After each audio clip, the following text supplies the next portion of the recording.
If it's not something real, it's at risk. If you want full control of your money, you buy gold and you bury it in the backyard.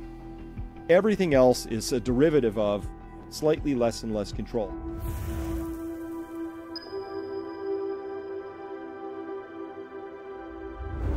Hi, this is Mike Maloney, and I've got my friend Chris Martenson on with me for this interview. And Chris is a friend of mine. He also bought a farm. And Chris, how are you doing? I'm doing really well, thank you, Mike. A little nervous these days, but I just poured into the farm. Yeah, you know, everything it's like the world is going crazy. But, you know, I think what has happened, a lot of stuff has been unveiled. It's been revealed because of the pandemic and everything that has happened since. I think a lot of the evil that we see existed, but now you can actually see it. What's your take on that? You know, I've actually turned back to reading the Bible, and I saw a tweet that finally encapsulated why. And the tweet said, "I've turned to God, not because God made himself known to me, but because evil did." Huh, interesting. It's a pretty strong explanatory. It's, you know, my definition of evil, Mike, is it just likes to wreck stuff. And boy, it's having a field day right now. They're just wrecking stuff left and right in my country and all over the world. So that's how I see it now, and I think people need to be ready for that. And I do think there are things you can do to protect yourself, obviously, from that on all dimensions. But let's be clear. The people who are currently in charge are wrecking things. Yeah. You know, there's a book that somebody that we have both researched, David Webb, came out with a book called The Great Taking. And in it, I thought it was a shame that he sort of wrote it from a conspiracy theorist angle because of the evidence that's in there. And you have taken a deeper dive into he sort of started the ball rolling with his evidence, and you really took a deep dive into this. But it's basically about the big boys, all the big brokerage houses and stuff, changing all the rules. So if there is another big financial crisis, they are the ones that are made whole. And you are the last person. You think that you own stocks and you own bonds and you own these ETFs and funds and so on, but you're actually owning an IOU for those things, and they have first claim on it. So I did a few videos on this, but I did not go super deep into this like you did. So I want to talk about that. Also, I actually, you know, I'm a precious metals investor first and foremost because I do very, very well when there's a crisis. So I'm a crisis investor. But I also was investing in Tesla shares, and I actually took delivery of paper Tesla stock certificates because I did not want them. The Great Taking scared me so much. I didn't want anything on my brokerage platform anymore. So can you tell us a little bit about this? Sure. So first thing I do in something like this, I read the book and I'm like, ooh, it sounds very alarmist. And I researched David Webb. I found people who'd worked with him, real guy. He is what he says he was, right? Not that that's important. You know, Mike, he put all his references in the back. He's my kind of guy. So I started chewing through these references. I never in a million years thought I'd be out there learning legal speak and going into Title 11 bankruptcy and Title 12 banking laws and Article 8 Uniform Commercial Code. But I did there. I went as far as I could to go, oh, yeah, this is a thing, right? And this thing is, and I found, and since then I've talked with lawyers who've been deeply involved in this and people who worked at the DTCC and all of this, and to get to the source, and two things pop out of this. The first is, I don't think in 1978 when they first started this, Mike, they didn't sit down going, oh, you know, in 50 years, it's going to be this thing. It just grew, and then a crisis happened, and then they added some more on, and they did more. But every time it was lobbyists, and you know how they work. But like, you know what would be good for our clients? You know, and Congress is just absolutely shot through with people of no moral integrity whatsoever. So they always caved and gave these lobbyists what they wanted. So whether it came about through active conspiracy or it's just what people do when they can write laws in their favor, guess what they do? They write laws in their favor. And so when you get to now and you go, okay, well, what do we have? We have a system that if, or I should say when, we get into a next financial crisis, all the laws are written in such a way that heads they win, tails you lose, right? It's just how it is. So I'm sure, to make it as simple as I can, we're all familiar, I think, and your readers, listeners for sure, familiar with the idea that when you give money to a bank and you put it in your bank account, you are an unsecured creditor of the bank, and that above the 250,000 FDIC limit, which is external insurance, you might be subject to a bail-in, right? They'll just take your money to help cover up their problems. It's like we're sitting down at a blackjack table and the bank is sitting there and there you are, and they run out of chips and they just like reach over and they take yours because that's how they play the game, right? Right. So they take big risks, heads they win, take big risks, they make big returns, they keep it. Oops. Tails, they busted. They went to 22, 3 hands in a row, and now they need your money to help make them whole again. That's the game. Yeah. Well, guess what? That's the game that's been written across the whole of the universe of stocks and bonds too, right? With derivatives enshrined as one of the most senior types of contracts called qualified financial contracts. These are the bets they all play with each other. And here's the second thing that I learned about this, Mike, that just boggled me. I couldn't find a single person who could answer what I thought was the simplest of questions. So let's take your Tesla shares, for instance. There they are sitting on your brokerage account, says, hey, Mike, these are your Tesla shares. Well, they don't actually have any Tesla shares either.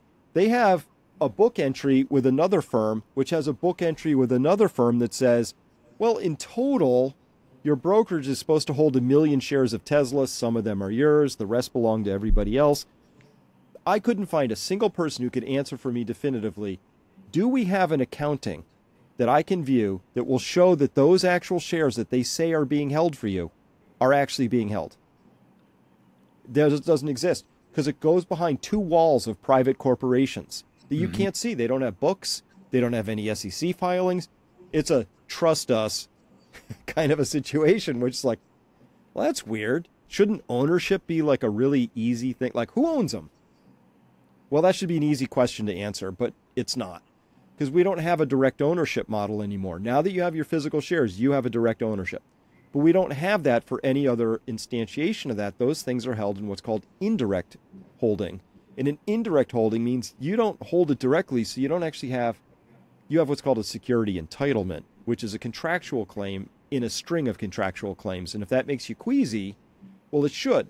Because what I finally, after all my analysis, I boiled it down to this. Listen, possession is 10/10 of the law, right? Do you have it under your control or not? So control is the operative word. You think you control those Tesla shares on your brokerage statement. The brokerage thinks they control them. So does this entity, so does this entity. And so the question is, who controls them? If you want full control of your money, you buy gold and you bury it in the backyard. Everything else is a derivative of slightly less and less control. So first thing people have to decide is, where are they on this control continuum? That's what our webinar is about, is showing you all the things you can do from no control to maximum control. And everybody falls somewhere along here, and there's no right answer. It varies for everybody. But the second axis that you have to resolve is, how much faith do you have in the legal system that it is going to fairly adjudicate the rules as they're written in a way that would be well understood and favorable to you? And I got to be honest, my faith in the justice system in the U.S. is approaching an all-time low. This stock is on a downturn. It's not doing good. Well, it's like my faith in the medical system, big medicine, big pharma, my faith in the stock market, all the brokerage houses. I would say that The Great Taking, the book, shook my faith in the financial system just as much as the pandemic shook my faith in in big pharma, so in the medical industry. So you've got this webinar coming up. Tell us a little bit about it.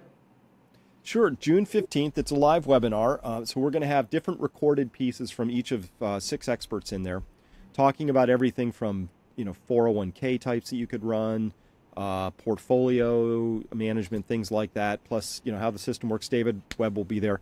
And Oh, really? Wow. yeah, That'd be great. yeah, he's got a farm in Sweden and I've got one in Western Mass, and we're going to go visit each other's farms someday when we can both get around to it, just because you never know these days, right?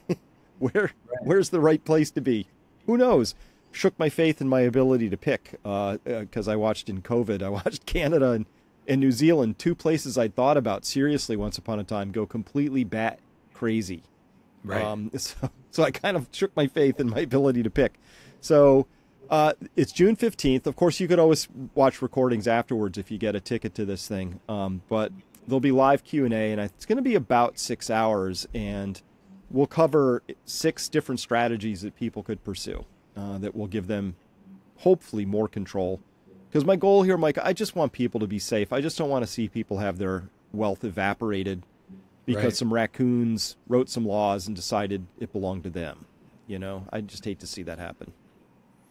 Yeah, it's interesting how the game keeps on getting rigged more and more and more, so that the big boys always win.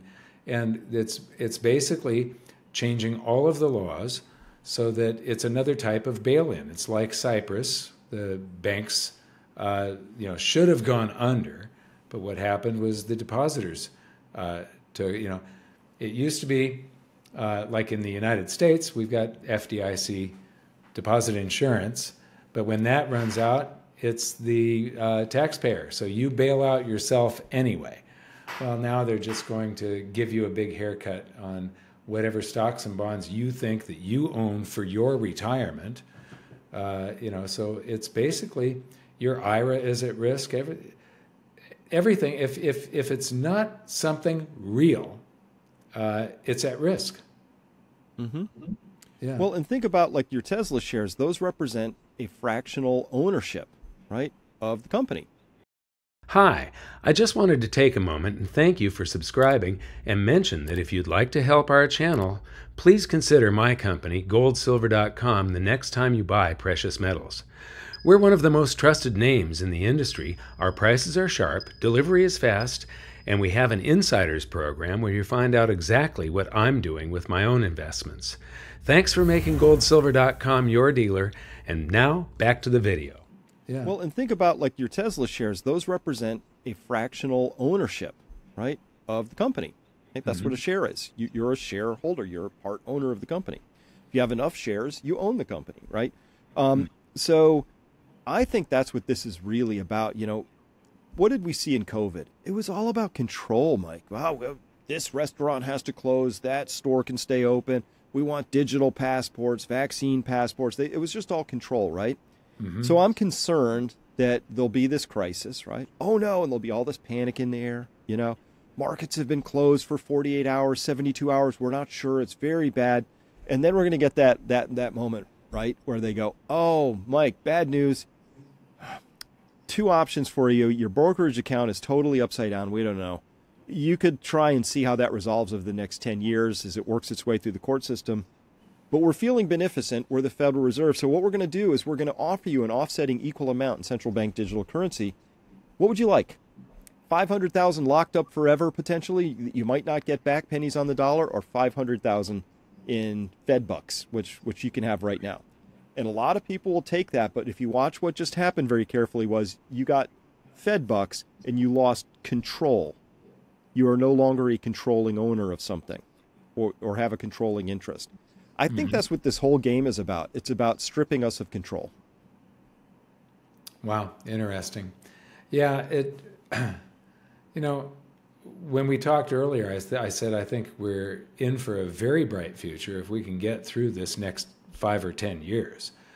But the things that are happening in the world right now are really very, very scary, and people they seem numb to all of it. When I was in the 60s and the 70s, we went through that period of the end of the Vietnam War, and all of the protests and everything. And people were very, very concerned about nuclear proliferation and so on. And here we are today, and we've got all of these old, dangerous nuclear missiles all over the world.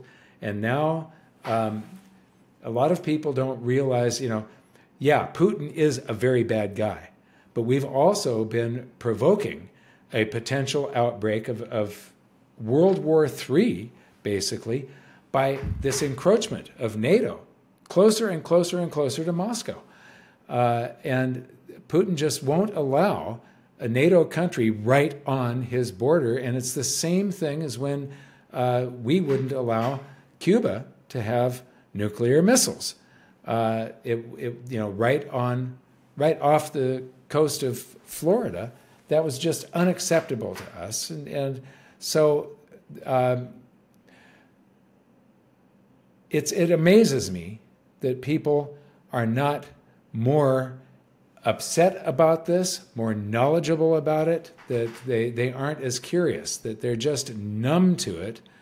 And then the things that are happening at home with the slow degradation of our freedoms, a lot of people being okay with censorship, with this, like we talked about, being able to, this flexible legal system that doesn't really have like set rules that we've followed for 200 and something years. This all worries me. By the way, for everybody watching, this is the basis of my new video studio. I haven't gotten it painted yet, so you're just seeing it. It looks pretty barren. It is. I promise that it'll be better later. So anyway, so what are your comments on all of this? Well, it is speeding up. This is sort of the quickening, and I think that what we're experiencing must be equivalent to what I read in Will Durant's books about sort of the end of Roman times, right? It didn't end in a single emperor, but, started kind of with Nero and slid and all that. It's just on steroids. Things just happen faster now. I think people are overwhelmed, rightly so, because things are coming too rapidly. You mentioned Ukraine. This is, what are we, Wednesday, so it was Friday. 5 days ago, I heard that Ukraine took some long-range missiles that Russia said don't give them those, and they used them to take out one of Russia's key over-the-horizon radar facilities that's there to detect nuclear threats coming towards them from the West. And that radar facility had no military bearing on the Ukraine conflict. So was it Ukraine that decided they should take out one of Russia's key deterrence radars for detecting nuclear attack, which only makes things more vulnerable, you can imagine? Or was that some deep state neocon? We don't even know who's in charge. Like, who made that decision? I'm pretty sure I didn't vote for that person, right? And so that's the world we're in, and so that happens, and things are just happening really, really fast. So my comment is, people you got to find your community.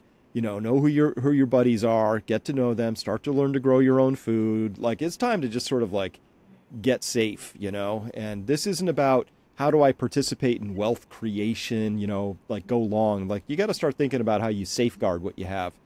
So that's what the webinar's about safeguarding that. Gold and silver, you're the world's expert on that, and I know that's just a way that everybody ought to be looking at, but so is soil, and so is, people ask me, what's your one piece of advice? I'm like, well, 70% of people live in cities, and my advice is don't, right? And I know that's a pretty tall order. Yeah. Right? But I just can't see, I look at some of these videos now, they're shocking of what people have to put up with trying to live in New York City, from just, I don't know how you live around that level of persistent anxiety around the violence that's starting to increase in that city for all sorts of reasons. Right? Not least of which is these migrants. Did you know I went to Panama with Michael Yon and Brett Weinstein and went into the jungle to see one of these camps that people walk towards? Wow. Mike, it was all military-age dudes from Afghanistan, Syria, China, you name it, Haiti, wow. Ghana. I mean, there were women there too, but it was overwhelmingly male and overwhelmingly high testosterone males of an age. Wow, that sounds pretty dangerous. Yeah, the world is in such a precarious spot. farmland did not go into a bubble. And so, you said get out of the city. The one thing, as far as, stocks, everything is in a bubble except, from my analysis, when you compare the value of precious metals compared to what everything else is right now, that seems to be not part of the everything bubble. But farmland was also not part of the everything bubble. It didn't go into a bubble, and it's still available. So maybe your advice, if you live in a city, stop, get out. That might be some very sound advice. Or make some deals with people who have already made that jump or something like that. But if I lived in a city, I'd absolutely have a plan B. I would, no question about it. Yeah. Okay. Well, I think I want to leave it there, but we're in this part of the time where it seems like the political systems could collapse, the monetary system could collapse, the supply chains could collapse. We just don't know what the next disaster is going to be. But I know that there's always another crisis out there in the future. I've seen them periodically throughout my life. And sometimes, like Janet Yellen said, that we'll never see another financial crisis in our lifetimes. I just know she is so wrong. So yes. Yeah.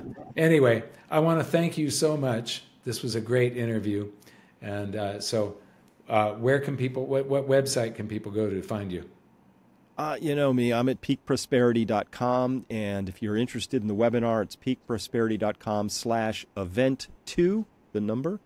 But we have tiles up that you could just click on if you came to peakprosperity.com. Very simple. And of course, we got a great community of people there discussing all of these things and more. We have the widest ranging free-for-alls. We talk about everything and anything. We demand civil, database conversations, but beyond that, literally everything's on the table. And boy, got a lot to talk about these days. So yeah, that's what we do. Okay. Well, thanks. It was a great conversation. Thank you, Mike. Appreciate it.